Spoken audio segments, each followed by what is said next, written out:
वैदिक काल से संबंधित 25 महत्वपूर्ण प्रश्न। इससे पहले हम थ्योरी सेक्शन कंप्लीट कर चुके थे। आज हम मुख्य रूप से प्रश्नोत्तर को देखेंगे। पहला प्रश्न है, आर्य शब्द इंगित करता है भाषा समूह को, श्रेष्ठ वंश को, विशेष धर्म को या जन को। तो इसमें ऑप्शन बी सही होगा, श्रेष्ठ वंश को। पुराना वेद कौन सा है? यजुर्वेद, ऋग्वेद, सामवेद या अथर्ववेद। तो इसमें ऑप्शन बी सही होगा, ऋग्वेद। सबसे नया जो वेद है वो अथर्ववेद है। त्रयी नाम है 3 वेदों का, धर्म संघ का या युद्ध धर्म के 3 देवताओं का समूह, 3 मौसमों का समूह। तो इसमें ऑप्शन ए सही होगा, 3 वेद। यानी जब ऋग्वेद, यजुर्वेद और सामवेद को हम मिला देते हैं तो इसे हम वेद त्रयी या त्रयी के नाम से जानते हैं। चौथा क्वेश्चन है, किस वैदिक ग्रंथ में वर्ण शब्द का सर्वप्रथम नामोल्लेख मिलता है? ऋग्वेद, अथर्ववेद, सामवेद या यजुर्वेद। तो इसमें ऑप्शन ए सही होगा, ऋग्वेद। जो वर्ण है, वर्ण शब्द यानी रंग, उसका अर्थ है रंग से संबंधित है।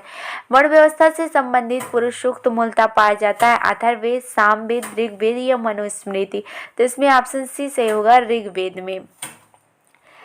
ऋग्वेद में ऋचाएँ हैं 1028, 1017, 1128 या 1120। तो ऋग्वेद में 10 मंडल तथा 1028 ऋचाएँ हैं। अब आइए देखते हैं 7वें प्रश्न को। 7वां क्वेश्चन है कि ऋग्वेद है स्रोतों का संकलन, कथाओं का संकलन, शब्दों का संतुलन या युद्ध का ग्रंथ। तो इसमें ऑप्शन ए सही है, स्रोतों का संकलन। निम्नलिखित में से कौन सा ब्राह्मण ग्रंथ ऋग्वेद से संबंधित है? ऐत्रेय ब्राह्मण, गोपद ब्राह्मण, शतपथ ब्राह्मण, तैत्रीय ब्राह्मण। तो इसमें ऑप्शन ए सही है, ऐत्रेय ब्राह्मण। गोपद ब्राह्मण जो है वो अथर्ववेद से संबंधित है। अब आइए 9वां प्रश्न देखते हैं। गोपद ब्राह्मण संबंधित है यजुर्वेद, ऋग्वेद, सामवेद, अथर्ववेद। तो इसमें ऑप्शन जो है वो डी सही है, अथर्ववेद। 10वां क्वेश्चन है, ऋग्वेद का कौन सा मंडल पूर्णतः सोम को समर्पित है? 7वां मंडल, 8वां मंडल, 9वां मंडल या 10वां मंडल। तो इसमें ऑप्शन सी होगा, 9वां मंडल। 11वां प्रश्न है, यज्ञ संबंधी विधि विधानों का पता चलता है ऋग्वेद से, सामवेद से, ब्राह्मण ग्रंथों से या यजुर्वेद से। तो जो हमें यज्ञ संबंधी जानकारी मिलती है वो हमें यजुर्वेद से मिलती है। 12वां क्वेश्चन है, निम्नलिखित में से किसका संकलन ऋग्वेद पर आधारित है? यजुर्वेद, सामवेद, अथर्ववेद, उपरोक्त में से कोई नहीं। तो इसमें जो सही होगा वो ऑप्शन बी सही होगा, सामवेद। 13वां क्वेश्चन है, उपनिषद पुस्तकें हैं धर्म पर आधारित, योग पर आधारित, विधि पर आधारित या दर्शन पर आधारित। तो इसमें ऑप्शन डी सही है, दर्शन पर आधारित। उपनिषद को हम वेदांत के नाम से भी जानते हैं। 14वां क्वेश्चन है, उपनिषदों का मुख्य विषय है सामाजिक व्यवस्था, दर्शन, विधि या फिर राज्य। तो इसमें ऑप्शन बी से होगा, दर्शन।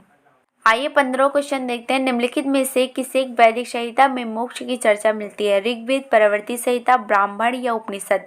तो इसमें ऑप्शन डी सही है, उपनिषद। यानी कि ऋग्वेद वेदों में हमें मोक्ष की चर्चा नहीं मिलती है, उपनिषदों में मिलती है सर्वप्रथम।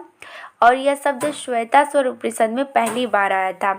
16वां क्वेश्चन है, अध्यात्म ज्ञान के विषय में नचिकेता और यम का संवाद किस उपनिषद में प्राप्त होता है? ईश उपनिषद में, कंठोप उपनिषद में, छंदोग उपनिषद में या केन उपनिषद में। तो इसमें ऑप्शन बी सही होगा, कठोप उपनिषद में। ऑप्शन जो सी है उसमें सबसे पहले जो छंदोग उपनिषद है इसमें सबसे पहले देवकी पुत्र कृष्ण की चर्चा हमें मिलती है। अब आइए 17वां प्रश्न देखते हैं। उपनिषद काल के राजा अश्वपति शासक थे काशी के, पंचाल के, विदेह के या कैकेयी के।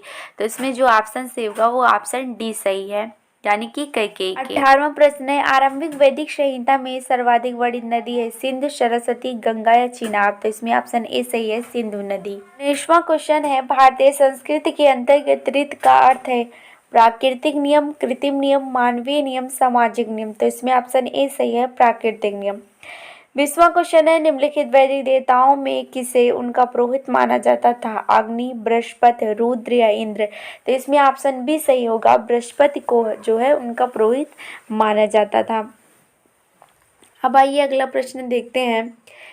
निम्नलिखित में से कौन सी वह ब्रह्मवादिनी थी जिसने कुछ वेद मंत्रों की रचना की थी? लोपामुद्रा, गार्गी, लीलावती या सावित्री। तो इसमें ऑप्शन ए सही होगा, लोपमुद्रा।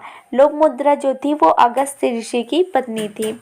ऋग्वेद काल में निष्क किस अंग का आभूषण था? कान का, गला का, बाह का या कलाई का? तो इसमें ऑप्शन बी सही होगा, गले का। प्राचीन भारत में निशाका से जाने जाते थे, माने निशाका किस लिए जाना जाता था? स्वर्ण आभूषण, गाय, तांबे के सिक्के या चांदी के सिक्के के लिए?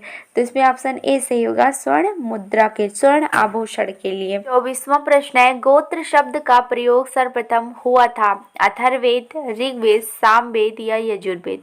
तो इसमें ऑप्शन बी सही है, ऋग्वेद में सर्वप्रथम गोत्र शब्द का उल्लेख मिलता है। अथर्ववेद से हमें औषधि, जादू टोने का प्रयोग यानी कि मिलता है। सामवेद में हमें संगीत इससे संबंधित जानकारी मिलती है और यजुर्वेद में हमें यज्ञ से संबंधित जानकारी मिलती है। अब आइए देखते हैं 25वां क्वेश्चन और आखिरी क्वेश्चन। निम्नलिखित अभिलेखों में से कौन सा ईरान से भारत में आर्यों के आने की सूचना देता है? मानसेहरा, शहबाजगढ़ी, बोगज कोई या जूनागढ़? तो इसमें ऑप्शन सी सही होगा, बोगज कोई अभिलेख।